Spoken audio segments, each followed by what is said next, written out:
Ngopi dulu lur. Hari ini kita bahas sesuatu yang lagi panas di Timur Tengah. Bayangin malam hari tiba-tiba langit dipenuhi garis putih panjang seperti ular raksasa. Itu bukan meteor, bukan juga roket luar angkasa biasa. Itu adalah jejak peluncuran rudal balistik milik Iran dalam operasi militer besar yang disebut Operasi Janji Sejati 4. Operasi ini menjadi salah satu eskalasi terbesar dalam konflik terbaru antara Iran melawan Israel dan juga Amerika Serikat yang mulai memanas sejak akhir Februari 2026. Dalam operasi ini, militer Iran meluncurkan gelombang serangan rudal secara bertahap. Dan menurut laporan terbaru yang beredar pada 6 Maret 2026, serangan sudah mencapai gelombang ke-20. Gelombang demi gelombang ini bukan sekadar demonstrasi kekuatan. Iran mencoba menunjukkan bahwa mereka mampu melancarkan serangan rudal secara berkelanjutan dalam jumlah besar. Dalam doktrin militer Iran, strategi ini disebut saturasi serangan, yaitu membanjiri sistem pertahanan udara lawan dengan jumlah rudal yang sangat banyak agar sebagian bisa lolos dari pencegatan. Operasi ini dilaksanakan oleh dua kekuatan utama Iran. Yang pertama adalah Korps Garda Revolusi Islam atau IRGC. Yang kedua adalah Angkatan Darat Reguler Republik Islam Iran. Kedua institusi ini bekerja bersama dalam koordinasi operasi jarak jauh menggunakan berbagai jenis rudal balistik dan rudal hipersonik. Menurut klaim dari pihak Iran, target operasi ini adalah aset militer Amerika Serikat dan Israel yang tersebar di kawasan Timur Tengah. Target tersebut meliputi pangkalan militer, fasilitas komando, bandara militer, hingga armada kapal perang Amerika di kawasan laut sekitar Teluk Persia dan Samudra Hindia. Dalam 3 hari pertama konflik saja, Iran dilaporkan sudah meluncurkan lebih dari 200 rudal balistik ke berbagai arah. Jumlah ini menunjukkan bahwa Iran memang memiliki stok rudal yang sangat besar. Bahkan banyak analis militer menyebut Iran sebagai salah satu negara dengan persediaan rudal balistik terbesar di dunia. Salah satu senjata yang paling menarik perhatian dalam operasi ini adalah rudal hipersonik bernama Fatah 2. Rudal ini diklaim mampu melaju dengan kecepatan sangat tinggi dan memiliki kemampuan manuver di fase akhir penerbangan. Kecepatan hipersonik berarti rudal ini bisa melaju lebih dari 5 kali kecepatan suara. Dengan kemampuan manuver tersebut, rudal menjadi jauh lebih sulit dideteksi dan dicegat oleh sistem pertahanan udara lawan. Selain Fatah 2, Iran juga menggunakan rudal balistik jarak menengah seperti Qadr 360.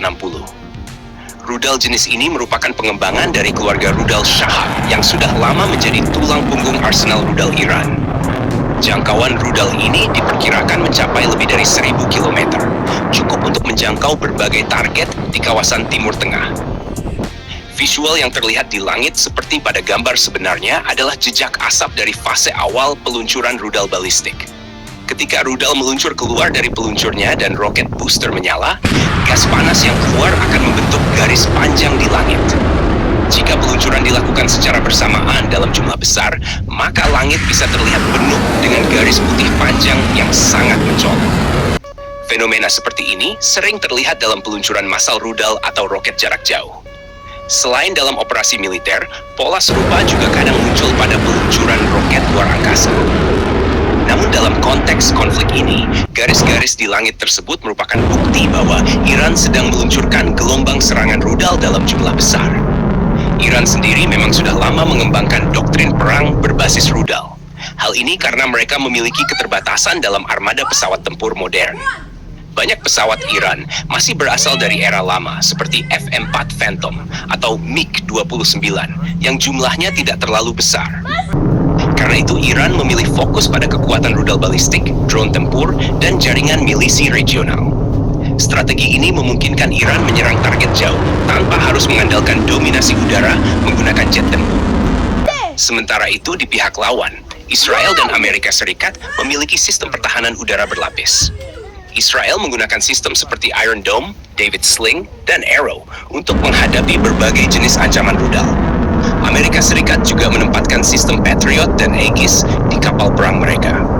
Namun, ketika ratusan rudal diluncurkan secara bersamaan, bahkan sistem pertahanan paling canggih sekalipun bisa kewalahan.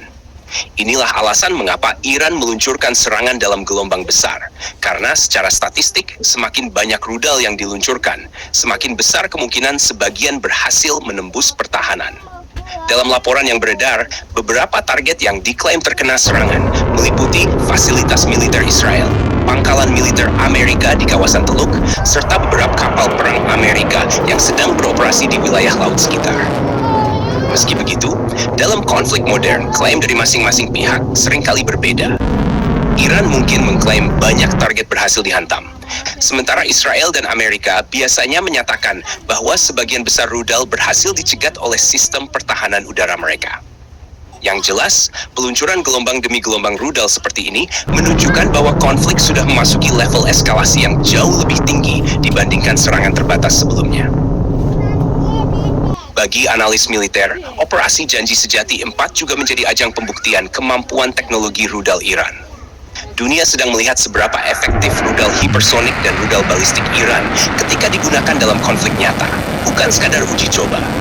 Jika sebagian besar rudal berhasil menembus pertahanan, maka